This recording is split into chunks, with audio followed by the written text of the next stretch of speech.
Alam ko, ramdam ng bawat Lakers fan ngayon ang bigat sa dibdib, mainit ang ulo, mabigat ang loob. At oo, kaliwat kanan ang sisi. Isa sa pinakabinabato ngayon ng Batikos, walang iba kundi si Coach J.J. Redick. Bakit hindi ginamit si Jackson Hayes? Paulit-ulit tong tanong na sa social media. Obvious naman. Lugi ang Lakers sa paint.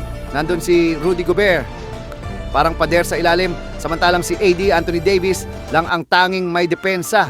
Kung may isang katapat si Gobert sa ilalim, baka ibang usapan na ngayon. Si Luka, walang depensa. Alam nating lahat, opensa lang talaga ang trabaho niya. Pero nung si LeBron ang inaasahan sa dulo, nahirapan din siyang mag-take over. Bakit kamo? Kulang na kulang ang suporta, lalo na sa big man department. Walang solid na center kundi si AD lang. Let's face it, hindi pa finals ready ang Lakers. Oo, kahit na umabot sila ng semis, pero kung titingnan mo ang laro nila, halatang kulang. Sa bawat analysis ng mga eksperto, weak ang lineup. Walang depth, walang consistency. Kaya nung dumating ang big moments, sumablay. Kita sa galaw ni LeBron, nagbuhat siya. Pero hanggang kailan siya bubuhat ng siya lang?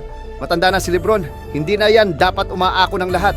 At ngayon, tanggal na sila sa first round exit. Ang tanong ng lahat ngayon, magbabalik pa ba si LeBron sa susunod na season? O ito na ba ang huling yugto ng kanyang GOAT career? Sa social media, nagkalat ang mga tanong. Tahimik pa si LeBron, pero isang bagay ang malinaw. Kung gusto ng Lakers makabalik sa tuktok, hindi sapat ang pangalan lang. Kailangan ng bago, malalim at matatag na lineup.